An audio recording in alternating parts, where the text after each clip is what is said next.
Yan, good morning mga paps. Yan, hatid na naman po tayo sa Lang Center naman po. Dito lang po malapit sa may circle. Yan, hindi po kasi sila nagsabay kanina po. Iba pong schedule po yung nasa Lang Center at saka yung sa Eastwood. Ayan, tanghali na po tayo. Nasa ano na po tayo, 9:14 ng umaga po, January 2, 2025. Ayan, Happy New Year po ulit sa inyo mga paps. Ayan, update naman po tayo pagtanghali po ang ating list po. Yung kalsada po, titingnan po natin kung pareho lang po kanina. Ayan, medyo maaga pa po kasi yung kanina, mga 7 to sa ano lang po, 8. Ngayon po 9 na po. Umuwi po tayo galing Eastwood po kanina. Medyo marami-rami na po yung biyahe. Ngayon po ay papunta po tayo ng Lang Center po. Tingnan po natin kung marami na po ang sasakyan dito po sa kalsada sa Commonwealth.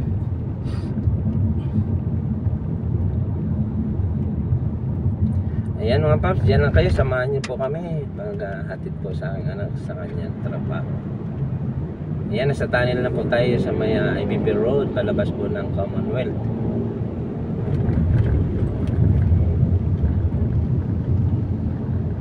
Ayan mga paps, dito pa lang po paglabas natin, medyo marami na po yung sasakyan. Ayan. Sa bagay po, inalis na po yung counterflow. Ibig sabihin po, maganda po yung daloy ng trapiko. Sa bagay, alas 9 na po, inaalis po yung counterflow dito dahil alas 9 na po.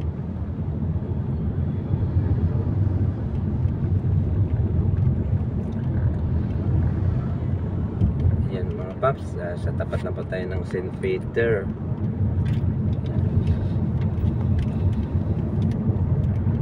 Okay lang naman po yung daloy ng trapiko mga paps. Hindi naman po masyadong maraming sasakyan. Siguro mga Monday na po talaga yung siksikan po ng sasakyan dahil ano na po,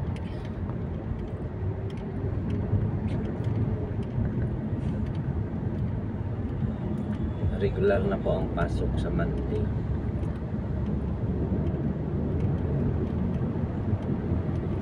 Sa linggo pa lang po uwian po yung nagbabakasyon, kaya asahan po natin sa linggo po ng hapon. Sigurado po siksikan po yung mga sasakyan pa uwi dito sa Metro Manila.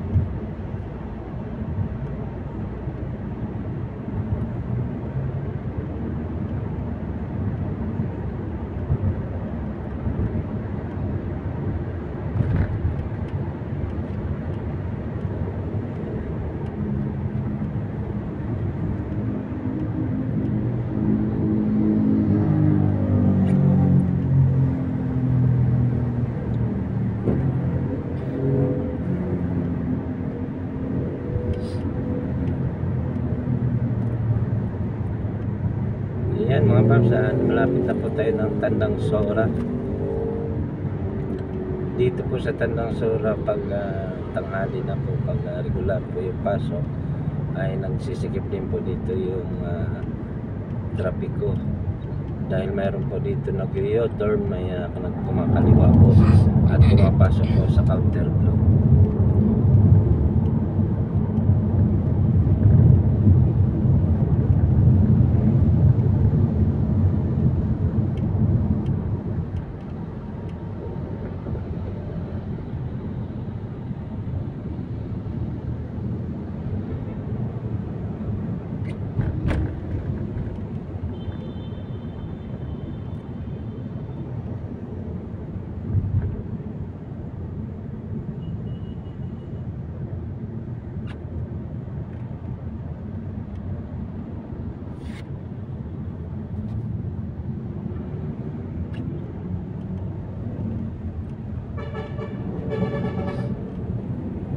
Ayan po, dito na po tayo sa may Tandang Sora po. Tuloy-tuloy lang po yung biyahe po natin.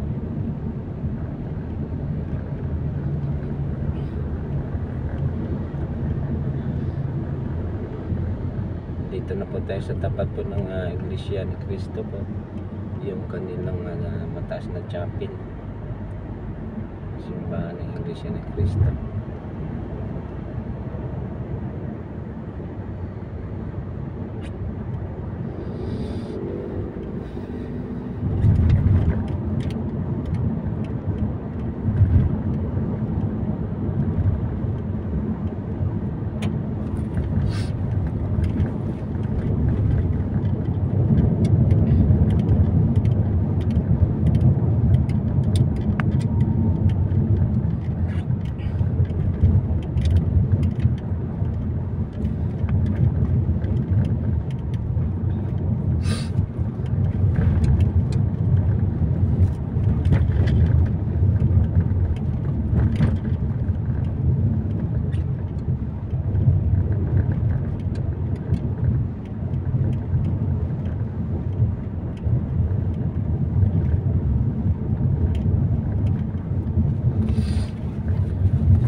Po, malapit na po tayo sa Pelcua mga paps. Titingnan po natin kung sikip po yung mga sasakyan doon sa circle. Kasi po pag ang pasok po ay tuloy-tuloy po, natural po yung pasok ng mga tao po dito po, wala po dito talaga sikip na po yung sasakyan, dahil yung papunta po ng Quezon Up at East Avenue ay yun po sisikip po yung mga daloy ng trapiko. Ayan, nandito na po tayo sa may Pelcua, pa-circle na po tayo, medyo moderate po ang daloy po ng trapiko ngayon po. Yan mga paps, kung sino po gusto pong magbiyahe, magbiyahe na po kayo. Hindi po masikip ang kalsada po, maganda po magbiyahe. Kung gusto nyo po mamasyal, kung may pupuntahan po kayo, pwede pa po kayo magbiyahe. Bukas po o kaya sa linggo po talaga ang sikipan na po dito, dahil uuwian na po yun yung mga papasok po sa Monday. Kaya sigurado po dito sa Monday ay traffic na po.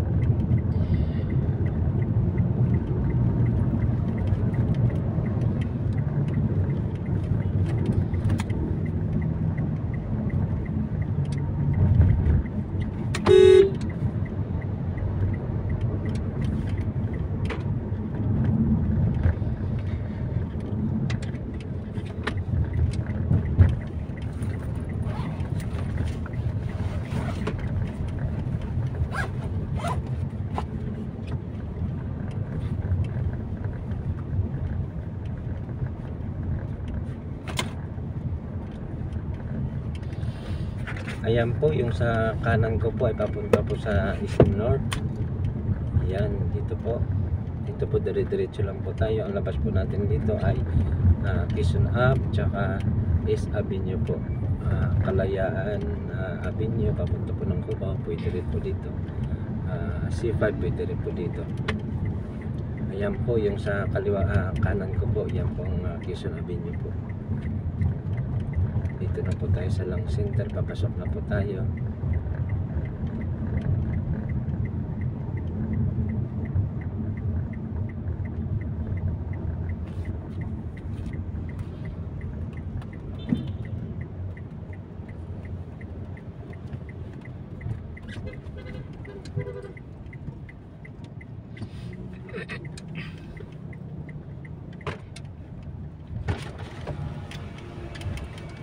Drop lang mo say.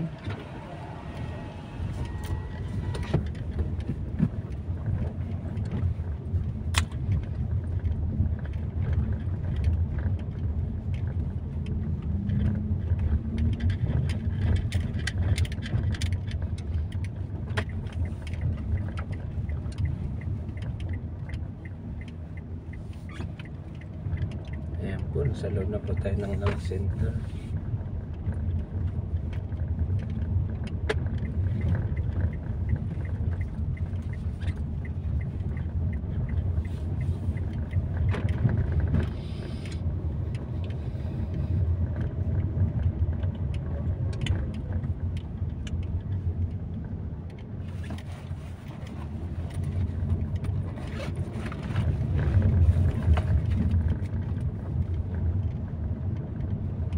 Ayan mga paps, kung may gusto po magbiyahe dyan, pwede pa po magbiyahe.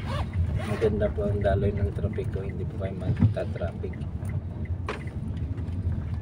Bukas po o kaya sa linggo pa po ito dahil uwian po ng mga trabahador po galing ng probinsya. Kaya yan po.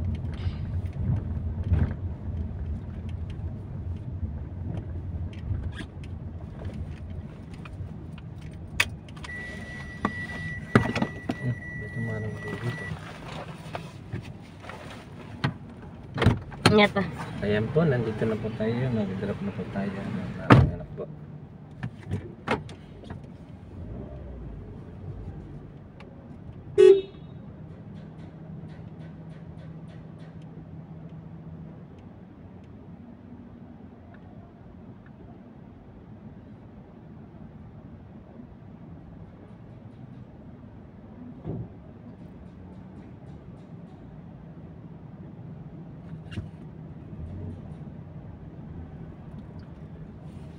Ayan mga paps, yung update po sa traffic po sa oras po ng 9:26. Ayan po, kahit tanghali po kayo lumabas ng inyong bahay po ay okay lang po, hindi po masyado matraffic mga paps. Ayan. Dahil hindi pa po talaga nag-uwian po siguro yung nagbabakasyon o kaya wala pa pong pasok yung iba, sinulit pa po nila yung araw po nila hanggang linggo. Kaya linggo po ng hapon, sure na po yan, talagang marami na po ang mga pasahero o kaya mga sasakyan na uwi po dito sa Metro Manila. Kaya Lunes po ay sigurado pong sabak po tayo sa trapiko. Ayan. Ayan po, pabalik na po tayo ng Batasan po mga paps. Ayan, dito na po tayo sa may labas po ng Lang Center. Ayan, papunta na po tayo ng Circle po at Quezon City Hall at Pilcoa. At papasok po tayo ng Commonwealth ulit. Ayan, pabalik po ng Fairview.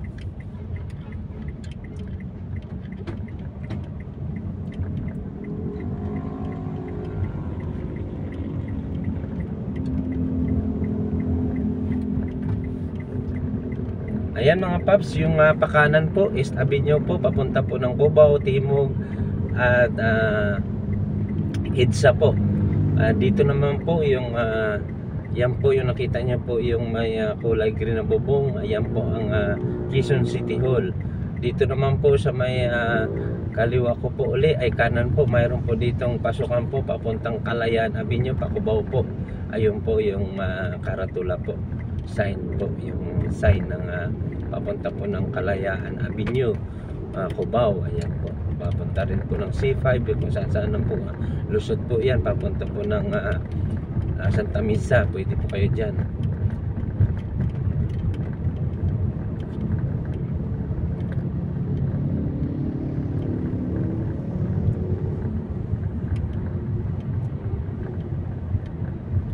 Ayan mga paps, andito na po tayo, pa kanan na po tayo sa may Pilcoa po.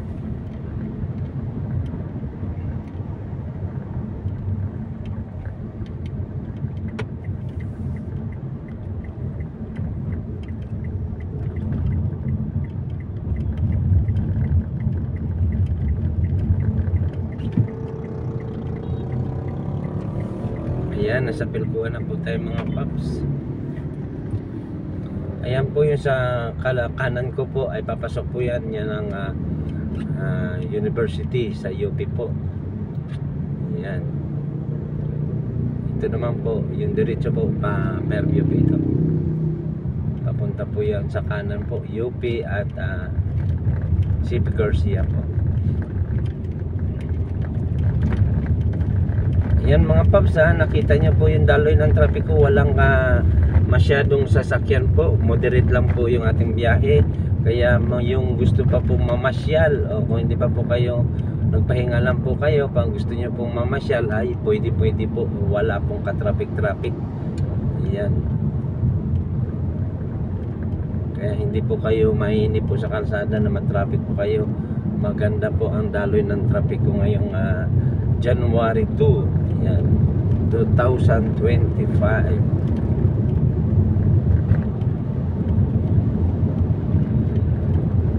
Ayan mga paps, tuloy-tuloy lang po yung ating biyahe mga paps. Wala pong problema sa biyahe po natin.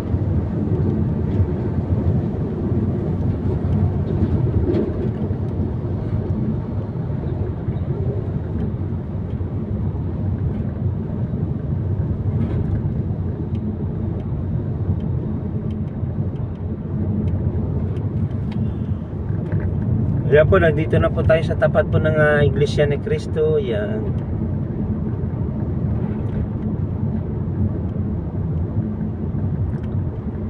Yan po yung MRT7 po.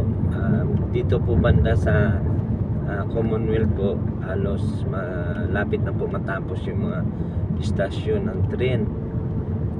Yan, pag going to Fairview. Pero yung Pambulacan po, yun ang medyo hindi pa po masyado naayos. Ayan mga paps, yung pakaliwa po dito po diretso ay papunta po ng Fairview. Yung pakanan po dito, mayroon po ditong kanan, ay papunta po yan ng Diliman po at Katipunan. Ayan, yan po yung makikita nyo po yan. Ayan. Yan, papunta po yan doon sa may Katipunan po. Mayroon din po dito po sa may ilalim po na sa gilid po ng flyover. Mayroon din po dito lusutan. Dito po kami dumadaan pag naghatid po ako sa anak ko. Yan. Pero pag dalawa po sila sabay po, ihatid ko po, diretso po ako doon ng Pelcoa. Doon ko po sila doon na po kami dumadaan. Papunta po ng Isu. Yan, sa Sepi Garcia. Ayan po, yan ang ating update po sa inyo sa traffic po na ngayong araw na to dito po sa may Commonwealth, papunta po ng Quezon Hub. Moderate lang po yung takbo ng traffic po mga paps. Yan ang inuulit ko po, yung taga Quezon City po, pwede pa po kayo magbiyahe po. Kung gusto nyo po pumunta ng Circle, mamasyal po kayo. Yan, maganda po ang Circle po. Maganda po ang loob na ng Circle, kaya mamasyal na po kayo, hindi po matraffic. Yung mga nagka-commute lang po, yan, pwede po kayo pumunta po ngayon sa Circle at enjoy nyo po ang natitirang pahinga nyo po sa inyong trabaho, dahil Lunes po siguradong bakbaka na po ng trabaho dyan, yung mga iba po dyan. Yan. Kaya ingat-ingat po tayo sa ating pag-aalis po, sa ating pagmamasyal. Lagi po nating ingatan yung ating mga anak, yung mga maliliit po nating anak. I-guide po natin mabuti sa mga ating pasyalan. Ayan. Ayan mga paps, dito na lang at maraming salamat po sa inyo pagsama. Stay humble and God bless po. Salamat po mga paps. Yan mga paps, maraming salamat po ulit sa inyo. Happy New Year po sa inyong lahat. Ayan, enjoy lang po natin yung natitira pa nating mga araw hanggang Linggo po. Dahil Lunes po sigurado pong bakbakan na po ng trabaho at bakbakan po dito sa traffic. Masusuong naman po tayo sa mahabang traffic po dito sa Quezon City papunta po ng Katipunan at C5. Ayan. Kaya habang hindi pa po matraffic, yung gusto po mamasyal po ng Quezon Circle po, mamasyal na po kayo dahil hindi po matraffic ngayon. Yan, maraming salamat po ulit. Bye-bye na po.